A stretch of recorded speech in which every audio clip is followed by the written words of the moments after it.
My memory of that moment is hazy, and when it comes to Wyrdtide, sometimes it's better not to dwell on things. I chopped and chopped and chopped. "Alan," Titus said. "Alan, you can stop. It's dead. We made it." I stared wide-eyed at the man who'd almost gotten me killed or eaten a half-dozen times tonight, machete in hand, and I almost swung it. The only thing that stayed my arm was the fear of being alone here, and the short golden blade Titus held casually in his right hand. I shoved my machete back into the scabbard. "I need a drink," I said, my throat dry and irritated. "You've earned it. On me." Nasher walked up and leaned against my leg, whip-like tail wagging. I scratched his shoulders and looked around. "Where's Nil?" Lucius stepped out from the shadow of a chimney. He squatted at the edge of the roof and frowned. 60 dreamers dead, and no loot to show for it. He wasn't concerned about the damage to the building nearest to the blast. The people who lived in this part of town were of no importance. But rifles and grenades spoke of formal training, and he'd seen the glint of a golden blade. A gentleman had come to Wyrdtide. Kelraz wouldn't be pleased. The Risi sucked his teeth. He'd pull a few trinkets from his personal stash, offer them up as if he'd stolen them tonight. No one went to the drowned man empty-handed. Not even him. He stood and wiped his hands on his pants. At least Thalia hadn't come along. He would never have heard the end of it until he choked her to death, and that would have been a waste.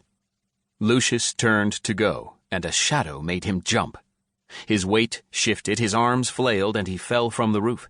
He snapped his spine on an iron fence. The spikes punctured both his lungs.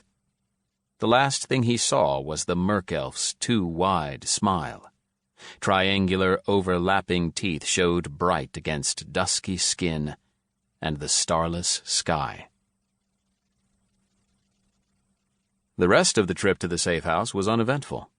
Titus led us through mostly deserted streets, taking turns I was too tired to memorize.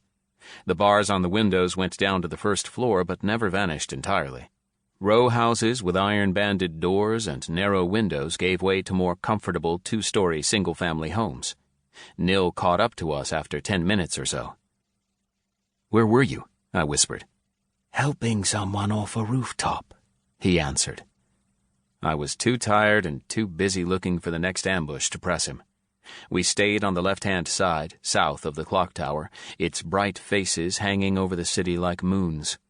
We walked for about an hour, fast and purposeful. The 2 remaining soldiers carried the box the whole time, though it had to be heavy. There were air holes in the lid. I offered to take a turn, and they politely declined. I saw a lot of vagrants, both poor families huddled into the corners of buildings and people who were clearly mentally ill. There were deformities among them, and I'm not just talking about a club foot or a shriveled arm, like I'd seen in the real world on trips to developing nations. I saw gills and bulging eyes, barnacles growing on skin, and crab claws hidden inside oversized sleeves. I saw a prostitute with bioluminescent skin beckoning me from the mouth of an alley, a man with 2 mouths carrying a crateful of lumpy vegetables, and a large woman in a purple hoop skirt, crushed velvet jacket, and white frilled shirt being followed by 5 Svartalfar servants. The dwarves' eyes had black scleras. One of them winked at me. The part of me who'd worked in HR and grown up on X-Men comics struggled to draw a line between differently abled and freak. A soft-spoken little girl with urchin quills instead of eyebrows offered me wilted flowers. A well-dressed man in a top hat stared at me wordlessly as I passed, sniffing, and his skin had taken on the unhealthy pallor of the silent mushroom zombies we'd faced in the slums. About 1 in 5 people was different in ways I'd never seen outside of V.G.O. or sci-fi movies, but I think most of them were basically harmless as long as I didn't get too close. The remaining people were normal, at least for a virtual fantasy world. I'd say an even mix of woads, dawn and merc-elves, dwarves and Risi.